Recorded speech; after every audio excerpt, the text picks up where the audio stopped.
Hi, welcome to At the Movies with Dante and Louis. I'm Louis Jacobs. And I'm Dante DeLille. Today, we're going to break apart a film that was released in February on Netflix, a film directed by Jay Blake Ansari. And so this is a couple months old. It's an amazing ride, wouldn't you say, Dante? Yeah. It wasn't exactly what I was expecting, but it was, more exciting, and it kept me interested, Yes, 2 hours of craziness. Well, so give us a little bit of a synopsis, if you would. So the synopsis from IMDb is: a crooked legal guardian who drains the savings of her elderly wards meets her match when a woman she tries to swindle turns out to be more than she first appears. Right. So to distill that down to, it's basically a crooked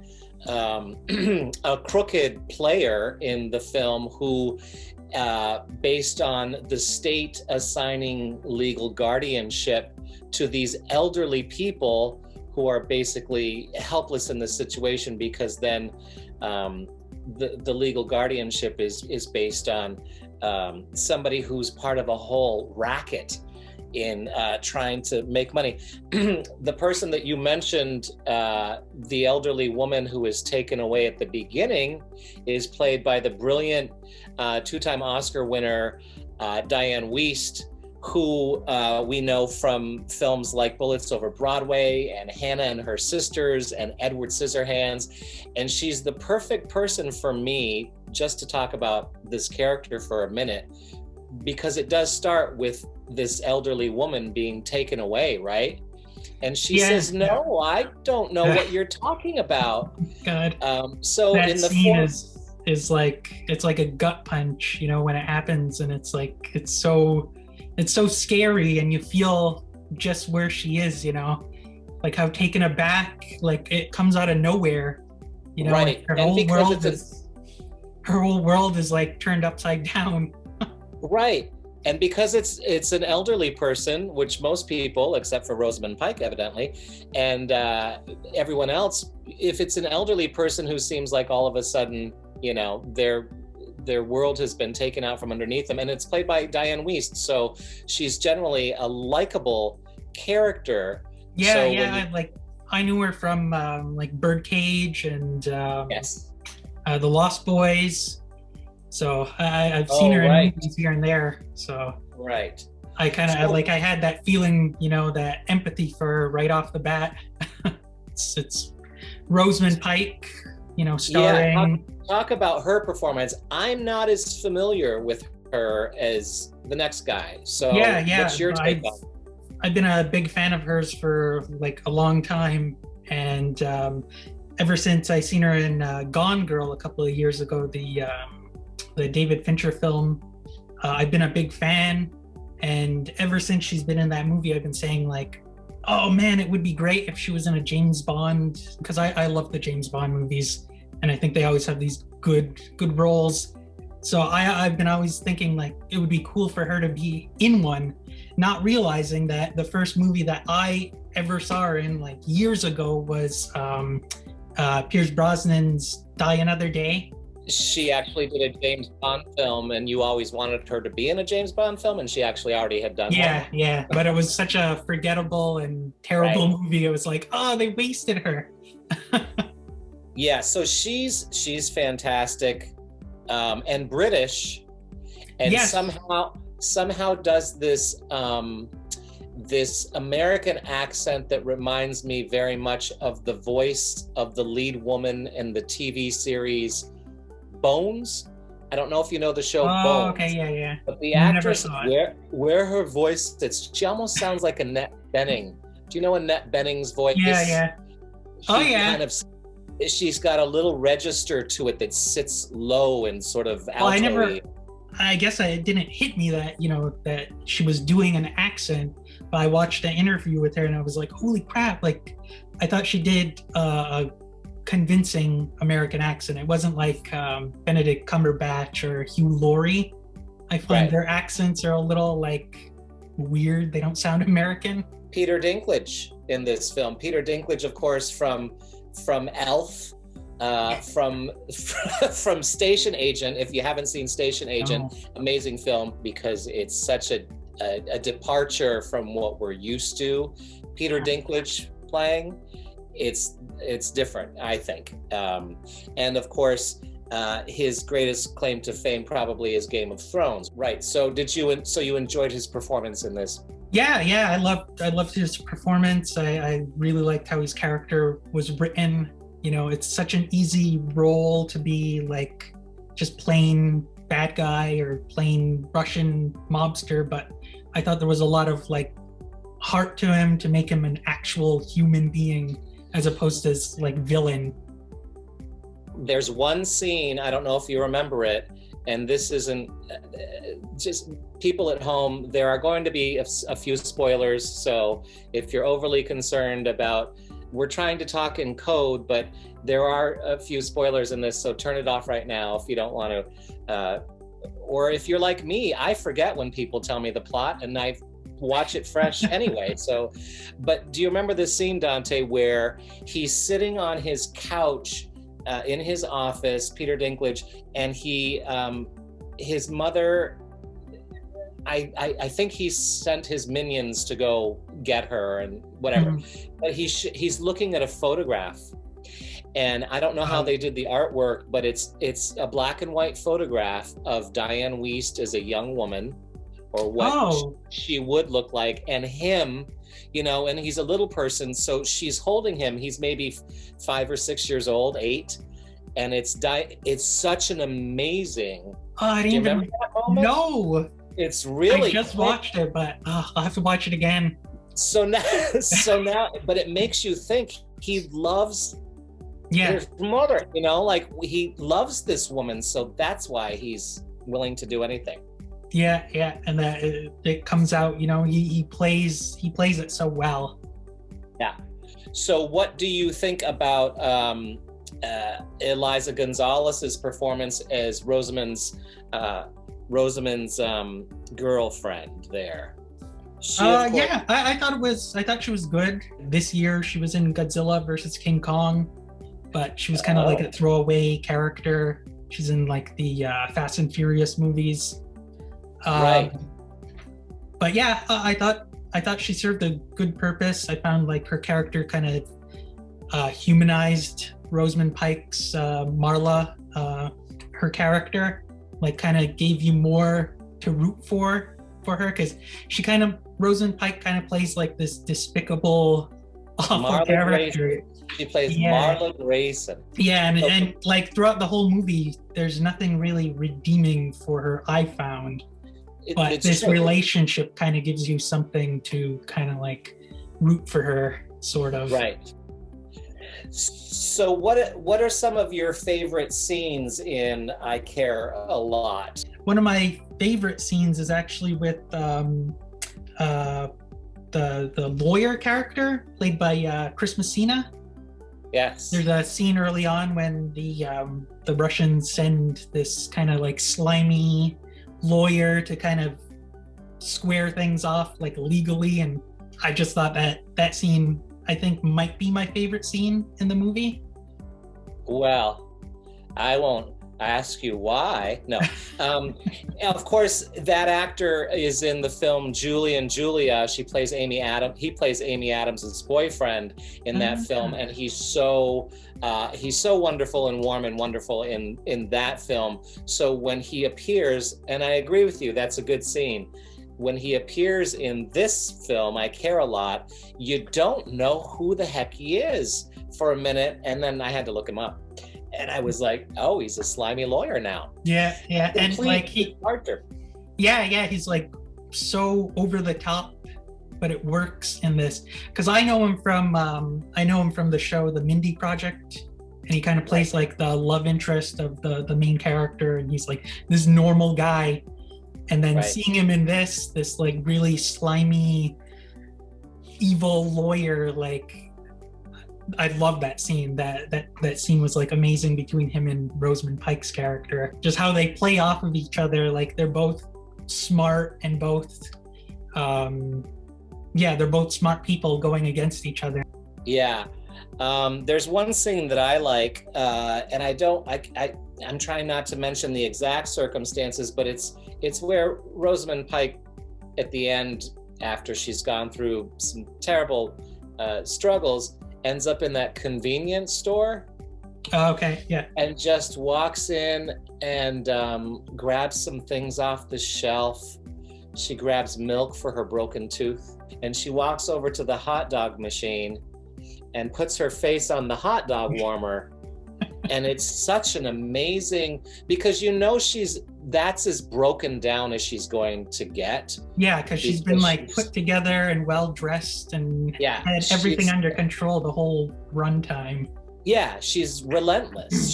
She's all powerful and she never gives up. So that's her little sort of sign of weakness, is putting her head on a hot dog warmer in a convenience store for just a second. That's just as much weakness as you're going to get out of her. What do you think? Now, historically, we've seen, when movies first began, if there was a bad guy or if there was a gay character, it was always tied into some sort of evil doing, or somebody who was going to just take advantage of somebody else, or a bad guy. I mean, you think of the uncle in The Lion King, you think of Ursula the Sea Witch.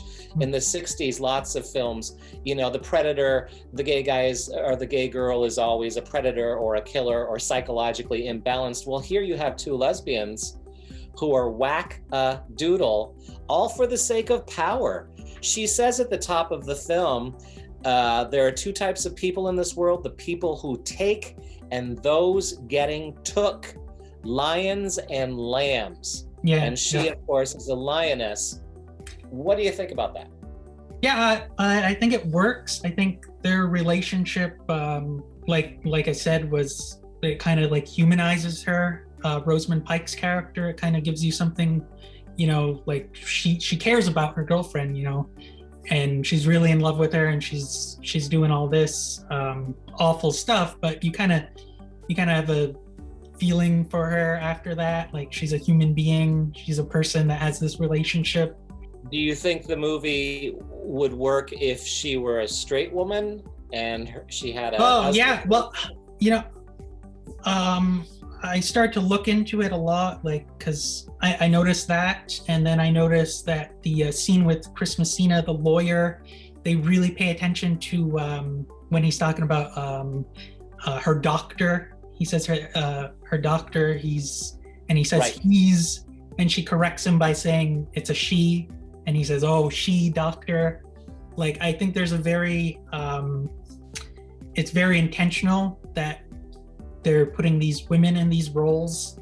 It's supposed to be like a powerful woman in power type of role. And I think her being a lesbian and them both working together, I think that really adds to that powerful women.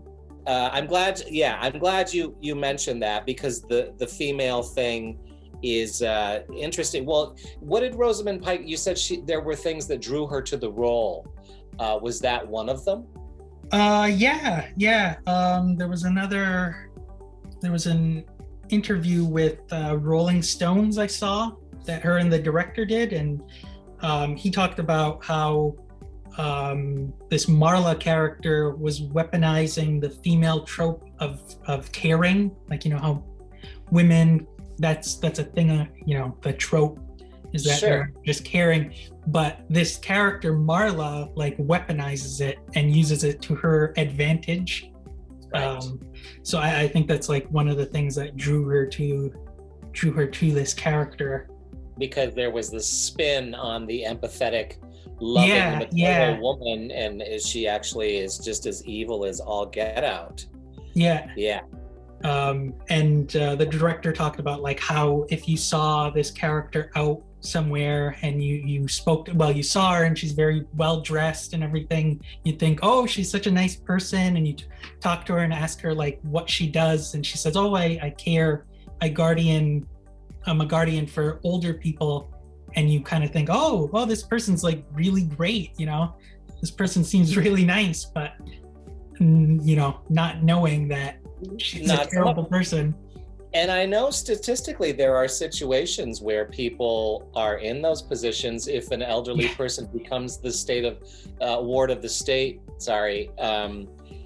there are difficulties for those people. I don't know how big that racket is, but it seems to me like they wrote a film about it.